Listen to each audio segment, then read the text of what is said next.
बाजी, आपको पता है शुजा भाई आए हैं सामान के साथ। क्या? शुजा है सामान के साथ?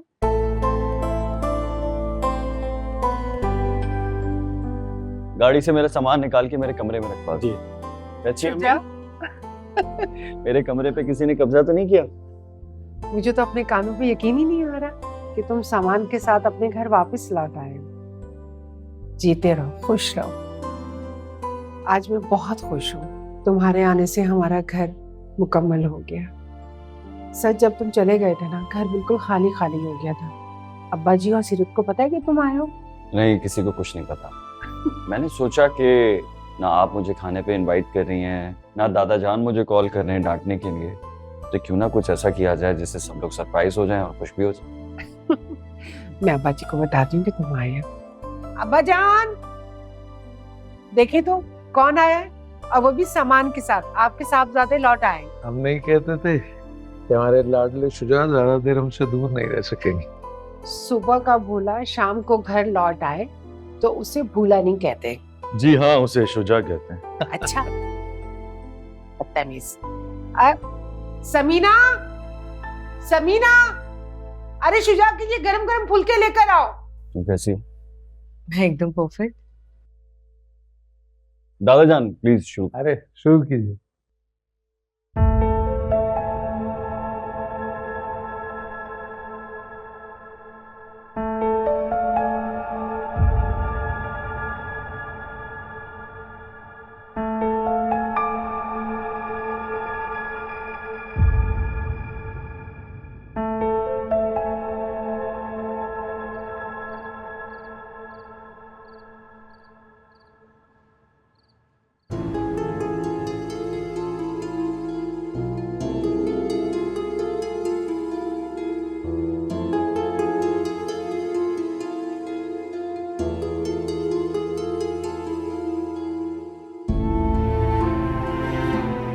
मैं चाहता था कोई कहानी बना सकता था, झूठ बोल सकता था।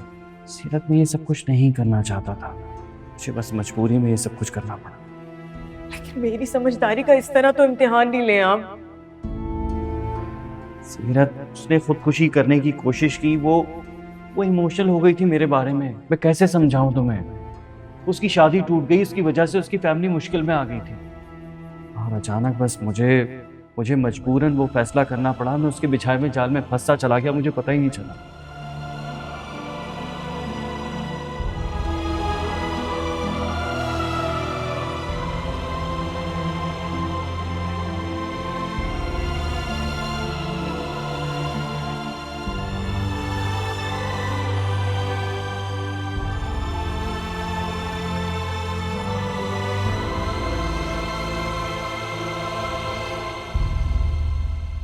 सीरत, मुझे तुमसे बात करनी है, मेरी बात तो सुनो।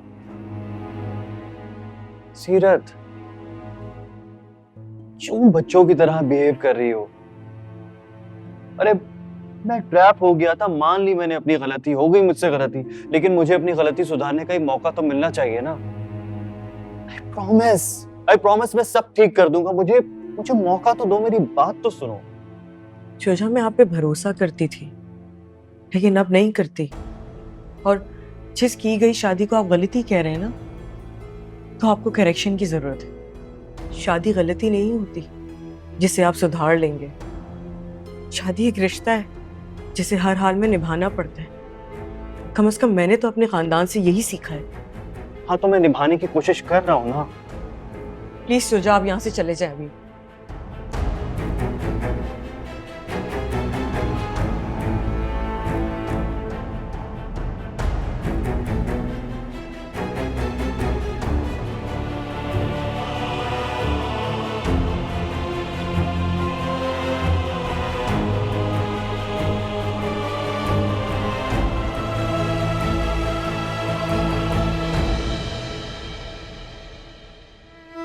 मैं बस जानना चाहती हूँ कि इस दफा दादा जान का क्या रिएक्शन होगा। मैं ये भी जानना चाहती हूँ कि इस घर के कानून और उसूल क्या सिर्फ घर की बेटियों के लिए, या बेटे भी किसी कानून की जद में आ सकते हैं?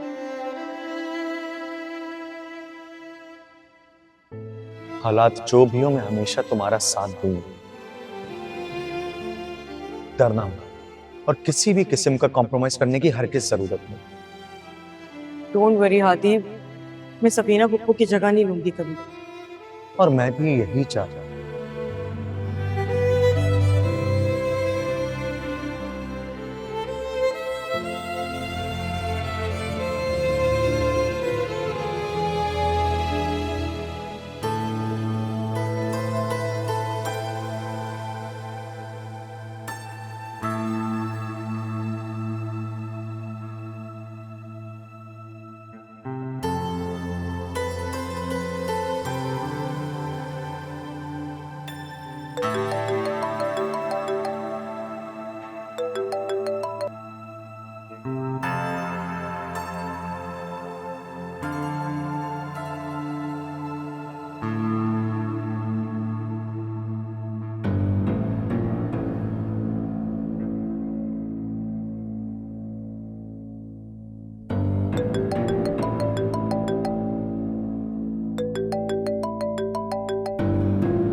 हाँ बोलो मंशा, क्या काम?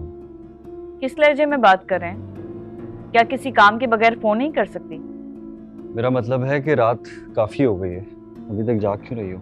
नींद ही तो नहीं आ रही, और ये सोचकर तो बिल्कुल नहीं आ रही कि इतने बड़े घर में मैं अकेली हूँ आपके बगैर। दादा जान बहुत खुश हैं मेरे आने से। तो आप उन्हें मना लेंगे ना? मंशा, दादा जान नहीं मानेंगे। दादा जान सीरत से बहुत प्यार करते हैं, वो उसके साथ किसी किस्म की कोई हकतलफी नहीं होने देंगे। इसीलिए तुम ये उम्मीद रखना छोड़ दो कि दादा जान तुम्हें मेरी बीवी के स्टेटस में कबूल कर लेंगे। दादा जान के लिए मेरी पहली और आखिरी बीवी सीरत है। और सीरत, वो क्या सोचती है? क्या वो मेरे होते हुए आपके साथ ये रिश्ता रखना चाहती है जो आपके दादा जान ने जोड़ा था? क्या मतलब? सीरत के साथ रिश्ता मैं कब खत्म करना चाहता हूँ? तुम्हें ये खुशफहमी कैसे हो गई कि मैं सीरत को छोड़ दूंगा? खुशफहमी नहीं है ये। सीरत के साथ आपका रिश्ता उसी दिन खत्म हो गया था जिस दिन आपने मुझसे शादी की थी।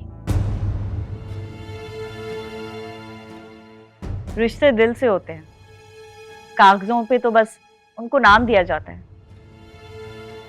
आपके दिल में अगर सीरत होती तो आप कभी भी मुझे अपनी जिंदगी में जगह ना देते। कितना फजूल बोलती हो तुम। फजूल नहीं, सच है, और सच थोड़ा कड़वा होता है। दिल से दिमाग तक इसकी कड़वाहट का जायका जाता है। शुजा, सीरत तो क्या, दुनिया की कोई भी औरत अपने शौहर को दूसरी औरत के साथ शेयर नहीं कर सकती।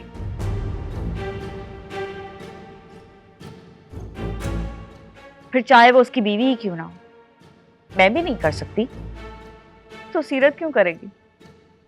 तुम्हारा और सीरत का कोई कंपैरिजन नहीं है मंशा, और मैंने तुमसे कभी भी नहीं कहा कि मैं तुम्हारे लिए सीरत को छोड़ दूंगा। शायद इसीलिए कहते हैं कि जो इंसान दो कश्तियों पे सवार होता है वो डूब जाता है।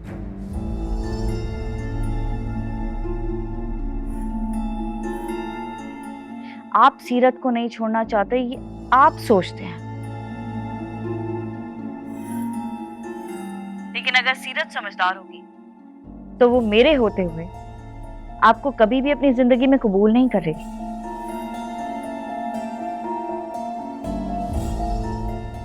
आप उससे पूछ के देख लें, पूछे उससे।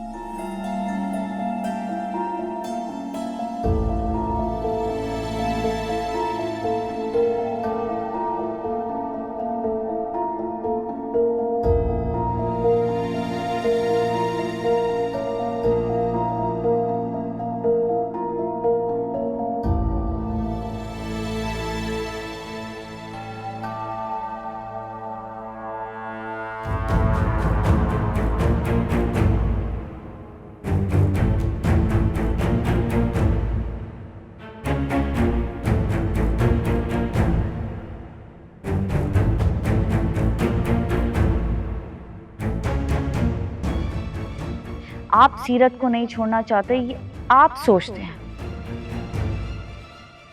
लेकिन अगर सीरत समझदार होगी तो वो मेरे होते हुए आपको कभी भी अपनी जिंदगी में कबूल नहीं करेगी।